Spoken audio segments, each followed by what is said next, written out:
a mais um culto online aqui no YouTube. E nesse momento eu gostaria de estar fazendo uma oração para que a gente desse início nesse momento.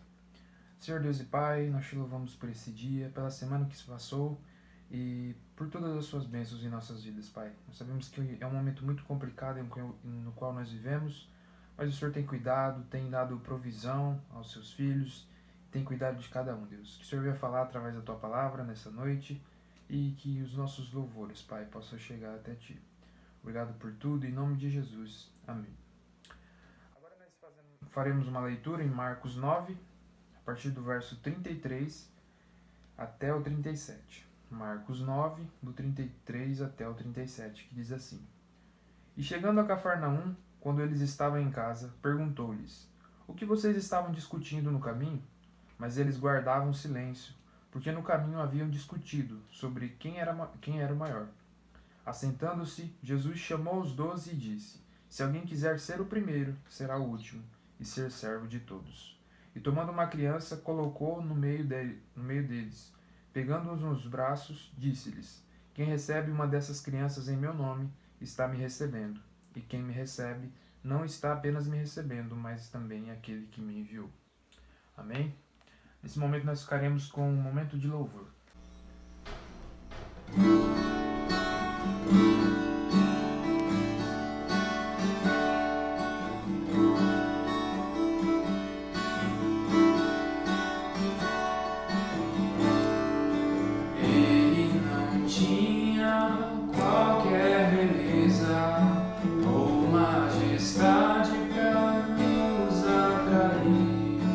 Nada havia em sua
esperança de salvação está na cruz do Rei Jesus. Por sua graça encontro paz e ao perder vida atrás.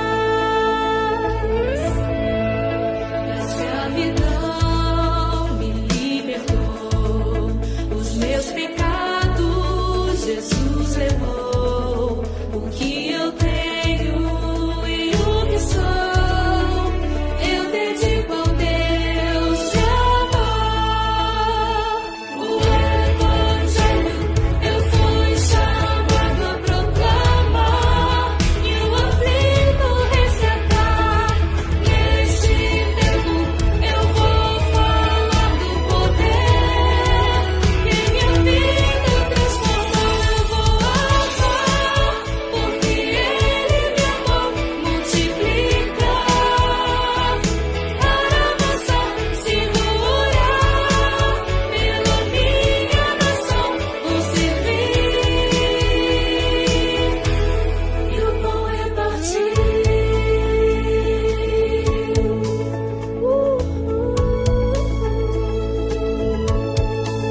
Da escravidão me libertou, os meus pecados Jesus levou. O que eu tenho e o que sou, eu dedico ao Deus de amor.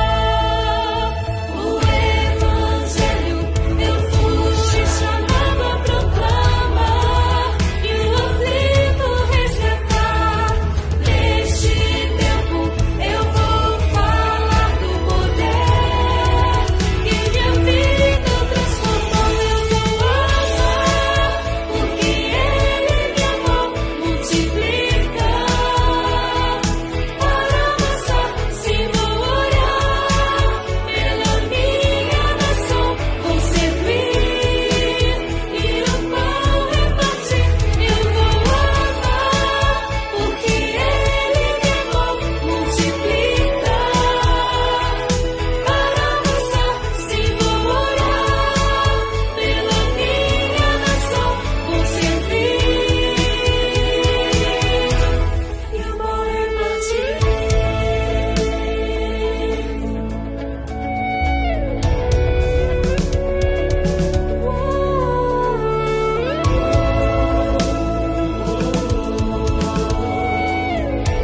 Obrigado, Senhor, por me amar. Cristo me amou e me livrou. O seu imenso amor me transformou. O seu poder e seu querer. Cristo, meu Salvador, me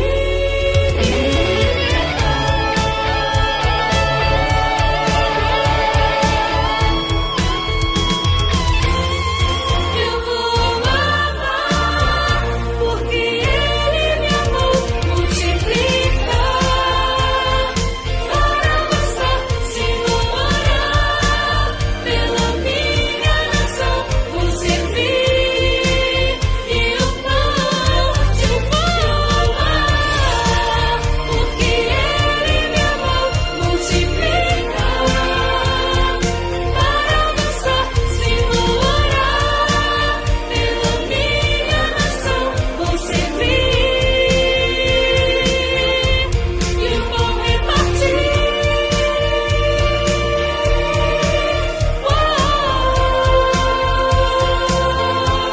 Eu vou amar,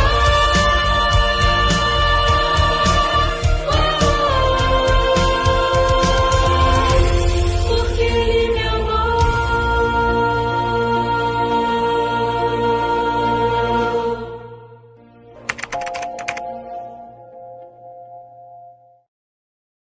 Nesse momento, meus irmãos, nós estaremos fazendo nosso momento de oração. E hoje nós estaremos orando pelos que estão desempregados nesse momento tão difícil. Também estaremos orando por os que estão enfermos e também para aqueles que estão enlutados, aqueles que perderam algum ente querido em meio à pandemia, em meio a qualquer outra situação. Então nós vamos orar por esses 3 motivos nesse momento. Oremos. Senhor Deus e Pai, nós te louvamos pelas suas misericórdias em nossas vidas, Pai. Nós somos gratos por muitas bênçãos que o Senhor fez através da sua misericórdia, através da sua graça, Deus. Sabemos que não somos merecedores de nenhuma delas. Nesse momento nós te pedimos em especial, Pai, por aquelas pessoas que se encontram desempregadas, Pai, que não têm um sustento fixo, que o Senhor possa prover, Deus, as suas necessidades, que o Senhor possa cuidar para que essa pessoa ela encontre logo um emprego, Pai, e que ela possa suprir ali, cuidar da sua família, Pai, cuidar da sua própria vida, Deus. Que o Senhor possa, Deus, abençoar essas pessoas e elas possam também te conhecer, Deus. Que aqueles que não te conhecem, Pai, que aqueles que ainda não reconheceram Jesus como Senhor, possam reconhecer, Pai, entender que nós somos totalmente dependentes de Ti e tudo que nós precisamos, Pai, nós encontramos em Ti. Nós te pedimos também, Deus, pelos aqueles que estão enfermos, aqueles que têm passado por dificuldade com sua saúde, Deus, seja por Covid, seja por qualquer outra doença, seja por um acidente, seja por uma dificuldade, Pai, que o Senhor possa cuidar, tratar essa pessoa, Deus. Nós cremos que o Senhor pode fazer milagre e, segundo a Tua vontade, o Senhor fará, Deus. Nós te pedimos para que o Senhor tenha misericórdia dessas pessoas. Nós te pedimos também, Pai, pelas pessoas que se encontram enlutadas, essas que perderam algum ente querido, Deus, seja por qual motivo for. Que o seu Espírito Santo possa consolar, que o seu Espírito Santo possa cuidar do coração dessa pessoa e que ela possa entender, Pai, que tudo tem um propósito, que a Tua Palavra a Tua Palavra pode nos auxiliar nesses momentos e também pode nos ajudar, Pai, a entender tudo que acontece nesse mundo. Que o Senhor guarde cada coração, que o Senhor cuide dessas pessoas para a honra e glória do Seu nome, Jesus. Obrigado por tudo, em nome de Jesus. Amém. Amém, meus irmãos. Nesse momento nós teremos a nossa mensagem com o missionário Leonardo. Que Deus possa falar ao seu coração. Boa noite. Que a graça e a paz do nosso Senhor e Salvador Jesus Cristo esteja em seu coração. Convido você a abrir a sua Bíblia em Gênesis capítulo 2, versículo 23. E vamos fazer uma breve comparação de como é a vida do homem, como era a vida do homem, melhor dizendo, antes do pecado e depois do pecado. A responsabilidade do homem com o pecado e a culpa que ele tem e as coisas que afasta o homem ter, como é que a gente pode dizer, que o homem perdeu o seu relacionamento, a forma de se comportar, a forma de se relacionar com outra pessoa. Então, em Gênesis capítulo 2, versículo 23, diz assim: E disse o homem: Esta, afinal, é osso dos meus ossos e carne da minha carne. Chamar-se-á varoa, porque do varão foi tomada. Então, a gente observa que uma paixão, um amor que o homem sentiu pela mulher a qual Deus o deu. E ele olha assim a sua vida e encontra-se a paixão e a forma de compartilhar um amor com outra pessoa. Esse era o relacionamento entre o homem entre os homens e o relacionamento entre homens e Deus, entre Deus e os homens. Mas acontece o episódio da queda do homem e o homem começa a ter um comportamento diferente. Mesmo conhecedor do bem e do mal, o homem ele sempre faz a vontade do seu coração. E mais tarde Jeremias falaria que o coração do homem é enganoso. Mas uma coisa que a gente olha e faz a comparação sobre a questão do relacionamento entre os homens, entre o homem e a mulher, entre a humanidade em si, melhor dizendo, é que quando o homem peca, o homem conta, que fala para Deus o que foi que aconteceu e Deus destina os seus pecados, os seus fins, Isso mostra uma total diferença entre esses versos que nós vemos agora para os versos do capítulo 3. E a partir do versículo 11 vai dizer assim: Perguntou-lhe Deus: Quem te fez saber que estava nu? Comeste da árvore que te ordenei que não comestes? Só fazer um breve resumo. A serpente falou para a mulher que Deus apenas queria privar tanto ela quanto o seu marido que não tivesse conhecimento entre o bem e o mal. E a mulher teve o desejo, o homem teve o desejo de serem iguais a Deus e terem conhecimento, em ter liberdade em decidir, que era a principal, digamos, o homem tanto ansiou a sua liberdade e querer tanto ser igual a Deus, que desobedeceu a Deus comendo do fruto. E aqui no versículo 7 diz que abriram os olhos, entraram no entendimento, teve um entendimento que eles estavam nus e logo se cobriram. Ao entardecer, digamos, a palavra de Deus diz que eles ouviram a voz de Deus quando o Senhor desceu. Abriram-se então os olhos e ambos perceberam que estavam nus e coseram folhas de figueira e fizeram cintas para si. Então a primeira coisa que perdeu foi aquela inocência, porque eles não sabiam até então o que significa, o que podia causar, ambos estando nus. E então os dois têm vergonha um do outro e se cobrem, né? E depois o Senhor foi até eles para fazer o que ele fazia diariamente. Aí aqui pode ser uma forma literal ou uma forma apenas expressiva do autor. E o que aconteceu aqui foi que assim que Deus chegou e Deus falou com o homem, com a mulher, perguntou onde eles estavam, eles se assustaram e e fugiram, se esconderam de Deus. Então o pecado, a culpa, nos faz ter medo de nos relacionar com Deus. Mudou o relacionamento entre os homens e Deus. O pecado ele causou essa separação entre Deus e os homens, onde Deus sempre ia até o homem, porém depois que o pecado tomou de conta do coração do homem, o homem começou a se privar, começou a se isolar de Deus, começou a se esconder da presença do Senhor. E quando Deus fala com o homem apenas foge, porque tem medo que o Senhor fizesse alguma coisa com eles, porque obviamente sabia que fizeram uma coisa que Deus falou para não fazer. E Deus fala exatamente isso aqui no versículo 11, quando ele fala, né? Quem te fez saber que estavas nu? Comeste da árvore que eu te ordenei que não comesse? Né? Então Deus obviamente, ao perceber, Deus faz a pergunta: quem foi que te fez isso? Né?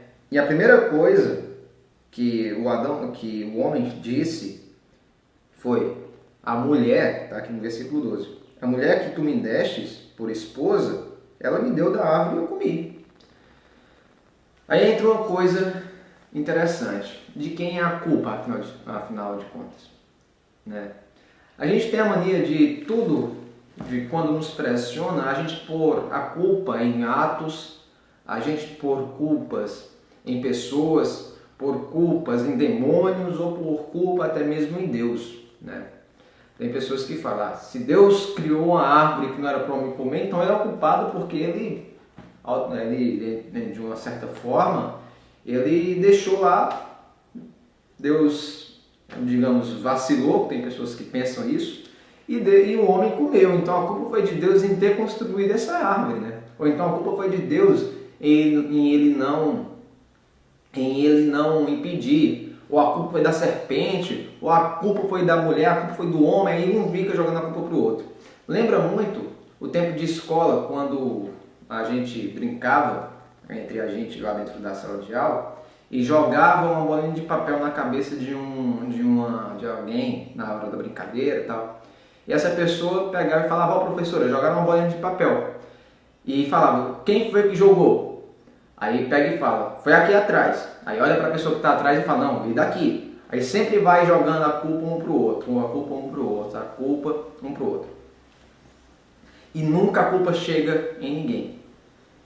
Assistindo um desenho, um anime, uma série chamado Simpsons, que é a família Simpsons, um personagem chamado Homer Simpson, ele fala: se a culpa é minha, eu ponho em quem eu quero.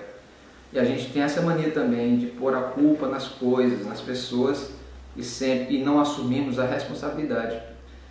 A responsabilidade foi dada ao homem de ser administrador daquele lugar, e a ordem foi dada diretamente ao homem. Deus falou diretamente com o homem para que o homem não comesse. Mas o homem não assumiu a responsabilidade, muito pelo contrário. Eu vou falar: mulher, aquela mesmo que eu olhei um dia e falei: ossos dos meus ossos, carne da minha carne. Chama-se a varoa, aquela que um dia eu chamei de varoa porque de mim saiu, de mim foi gerado, de mim foi arrancada. Mas é isso. A culpa, ou então o medo de tê-la, de sentirmos culpa, nos faz sempre pôr a culpa um no outro e nunca assumimos a culpa. Não tem um culpado das coisas darem errado na nossa vida. A gente sempre fala: a culpa foi de fulano de tal por ter feito isso comigo. Talvez não, possivelmente não, obviamente que não. A culpa das coisas que eu fiz na minha vida é unicamente minha. Eu sou culpado. Os meus pecados são os meus pecados. Os seus pecados são os seus pecados. As coisas que você fez de errado, as coisas que você fez de errado. As coisas que a gente fez de errado não teve intervenção. Não teve intervenção de ninguém. Ninguém nos obrigou a fazer alguma coisa errada. Desse dia para cá em que o homem caiu, todos nós somos tendenciosos para o pecado. Nós não somos pecadores por cometer pecado. A gente comete pecado porque nós somos pecadores. E precisamos de alguém para pegar, nos levantar, nos tirar da nossa zona de desculpa e falar a verdade para nós. Você errou, você está condenado, porém eu quero te salvar. E essa pessoa foi Jesus. Lá na frente, há quase 4.000 anos depois disso, estimula-se, né? Jesus veio ao mundo, morreu e ressuscitou. E hoje ele habita dentro de nós, tirando de nós toda a culpa do pecado. E isso não nos dá a liberdade para continuar pecando. Pecamos porque somos pecadores, mas sabemos que fomos reconciliados por Deus através de Cristo Jesus. O reconciliamento entre Deus e os homens veio através do próprio Deus, do Emanuel, do Deus conosco, e agora do Consolador, que é o Deus em nós, que é o próprio Deus habitando dentro de nós, que é o Espírito do Senhor, que nos conduz ao mediador, que nos leva de volta para o Pai. O pecado e a culpa nos separam de Deus, porém a reconciliação que o próprio Cristo fez, e Paulo fala isso tanto em Coríntios como em Colossenses, que o próprio Deus reconciliou consigo mesmo todas as coisas, nos faz ter um relacionamento, nos proporciona ter um relacionamento com Deus. Não jogue a culpa nos outros, assuma as suas culpas. Eu preciso assumir as minhas culpas. Eu preciso assumir as coisas que eu faço de errado, para então entender que eu preciso ser perdoado. Porque o pecado que eu cometo contra alguém, seja qualquer pessoa que for, a primeira pessoa que eu estou ferindo é a Deus. E é isso. Reconcilie-se com Deus e que a gente possa sempre ter esse espírito de reconciliação. Entender que Deus está sempre ao nosso alcance, basta apenas orar e entregar as nossas vidas, a nossa vida, melhor dizendo, a Ele. Que Deus te abençoe e que possa aplicar essa palavra no seu coração. Gostaria de estar encerrando esse culto e, juntamente com você na sua casa, pedir a Deus para que Ele nos livre de todo mal e salve a gente do nosso egoísmo e nos salve de nós mesmos, e que o sangue de Jesus, que nos purifica de todo mal, venha também nos transformar e cada vez mais nos levar para mais próximo de Deus. Senhor nosso Deus e Pai, muito obrigado, Senhor, por essa noite, muito obrigado por essas famílias que estão nos assistindo agora. Muito obrigado, Deus, porque sabemos que o Senhor é bom e a Tua vontade é boa, perfeita e agradável. Deus, sempre a gente tem botado desculpas nas coisas, tem botado culpa em outras coisas, tem botado culpa nas pessoas, tem botado culpa em tudo, Deus, mas nunca a gente assumia a nossa culpa. Somos culpados pelo que fazemos, Deus, mas sabemos que Tu és poderoso e Tu és fiel para nos perdoar. Perdoa-nos, Deus, e nos leva para perto de Ti, porque longe de Ti não conseguiríamos viver. Vale mais um dia na Tua presença, Deus, do que milhões em outro lugar. Que a nossa vida, Deus, seja uma vida e que a gente venha sempre se reconciliar contigo. Que todo dia, Deus, nosso coração venha entender que o Teu sangue nos purifica de todo mal e que o Senhor nos salvou para que nós possamos glorificar o Teu santo nome e que para a gente ser ministros de reconciliação entre os homens. O nosso relacionamento entre os homens muda, Deus, a partir do momento em que me reconcilio contigo. Então nos ajuda a tratar as pessoas bem, nos ajuda a servir as outras pessoas, nos ajuda a amarmos uns aos outros. Pai, seja conosco nessa semana que está iniciando. Em nome do Teu filho amado Jesus, a quem nós oramos, Deus. Amém. Que Deus te abençoe. Até o próximo domingo, se Deus quiser. Deus abençoe. Fique com Deus.